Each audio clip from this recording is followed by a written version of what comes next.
Mengusung Anies adalah keputusan fatal di saat partai lain tidak terburu-buru mengusung capres. Nasdem seperti makan buah si malakama.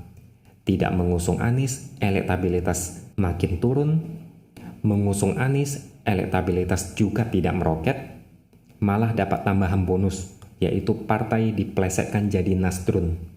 Makanya tidak heran, bulan ini Nasdem layak dapat penghargaan sebagai partai yang paling banyak dikritik dan dihujat. Jadi kesimpulannya apa? Anies efek itu tidak berefek apa-apa, bahkan terkesan omong kosong yang merugikan Nasdem.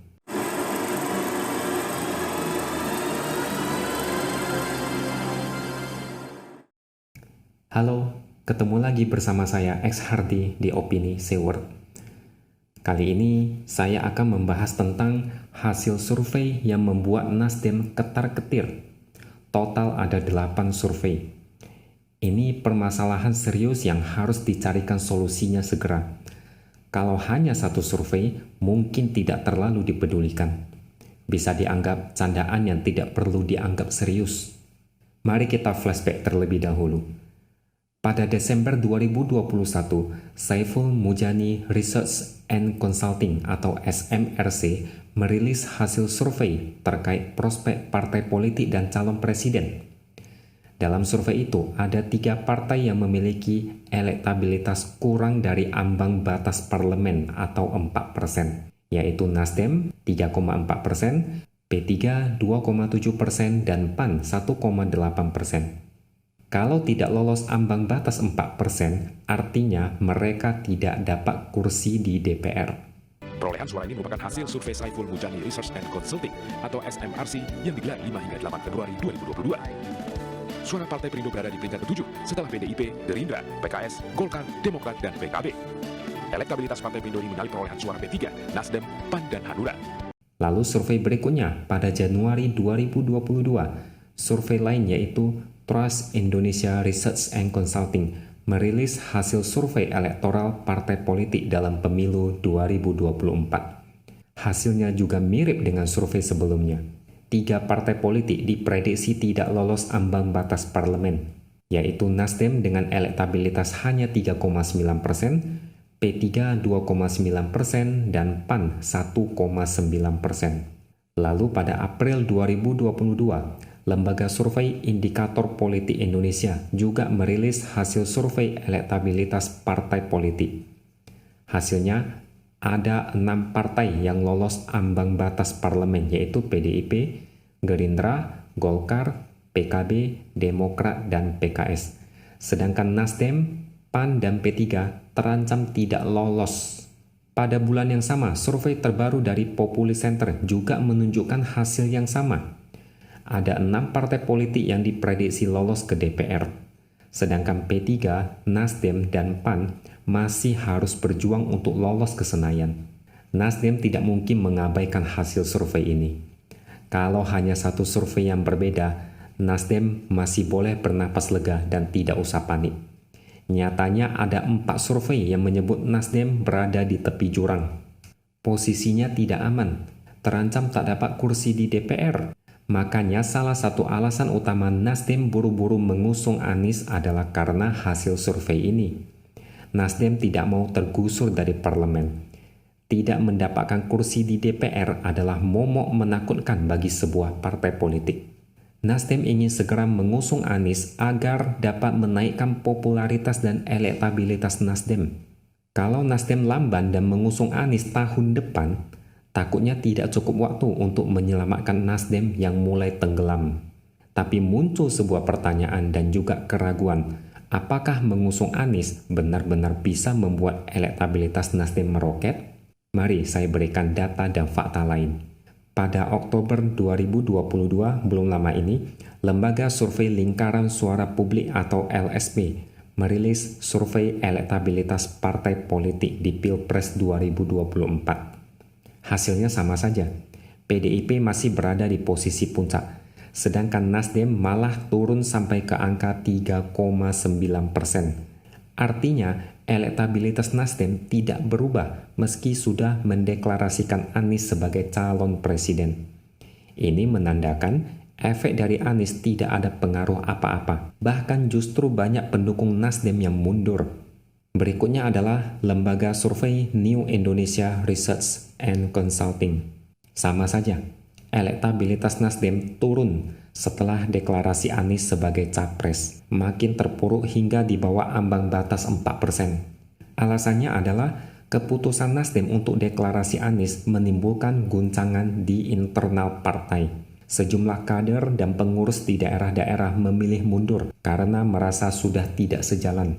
Orangnya apa sih? Bisa dijelaskan, Bu? Membuat saya, karena saya mengalami kesehariannya, membuat saya sangat patah hati gitu loh. Sejarah akan menguji bahwa kita ini betul-betul menempatkan nasionalisme di atas segala-galanya. Masa lalu itu sebuah fakta, kita harus terima itu sebagai bagian dari perjalanan hidup.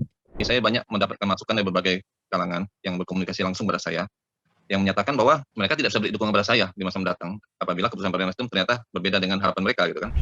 Menurut survei ini, pada Februari 2022, elektabilitas Nasdem masih ada di atas ambang batas parlemen, yaitu 5,3%. Pada Juni 2022, elektabilitas turun menjadi 4,4%. Dan di bulan Oktober 2022, elektabilitas Nasdem turun lagi menjadi 3,8%.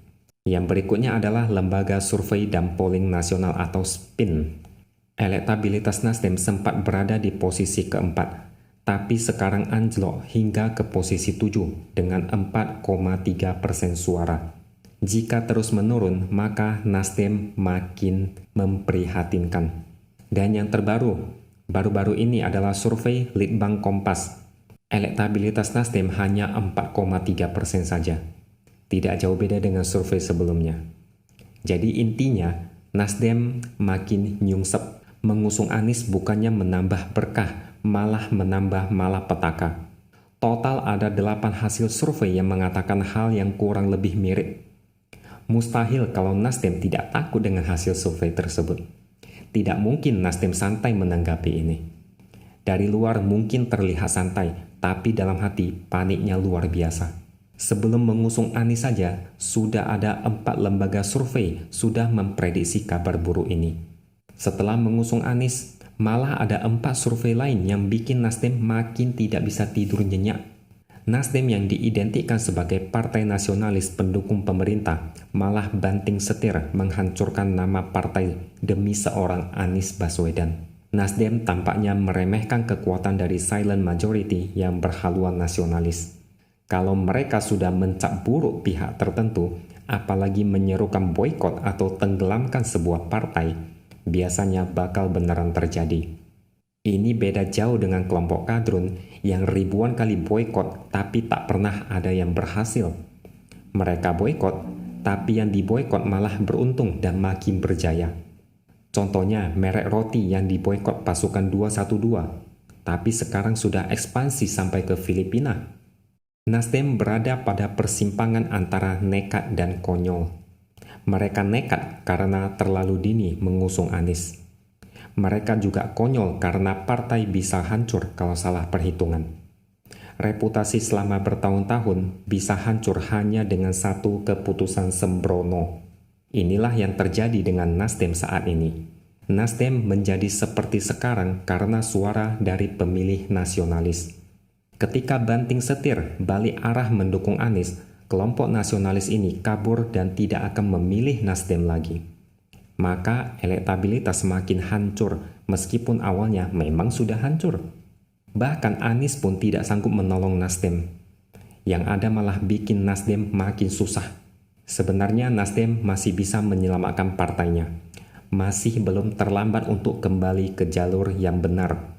Mengusung Anies adalah keputusan fatal di saat partai lain tidak terburu-buru mengusung capres. Nasdem seperti makan buah si malakama. Tidak mengusung Anies, elektabilitas makin turun. Mengusung Anies, elektabilitas juga tidak meroket. Malah dapat tambahan bonus, yaitu partai diplesetkan jadi Nasdrun. Makanya tidak heran, bulan ini Nasdem layak dapat penghargaan sebagai partai yang paling banyak dikritik dan dihujat. Jadi kesimpulannya apa? Anies efek itu tidak berefek apa-apa, bahkan terkesan omong kosong yang merugikan Nasdem. Buktinya di survei Litbang Kompas, Pemilih Nasdem lebih banyak memilih Ganjar ketimbang Anies. Kali ini Nasdem telah salah kaprah. Sekian opini dari saya, kita akan bertemu lagi di video berikutnya. Jawa Tengah Ganjar Pranowo menempati peringkat teratas terkait keterpilihan sebagai calon presiden dalam survei Litbang Kompas. Elektabilitas Ganjar pun menggeser kedudukan Prabowo Subianto yang sebelumnya di urutan pertama. Terkait hal itu, Ganjar enggan menanggapi survei yang menempatkannya sebagai kandidat teratas Capres 2024 mendatang.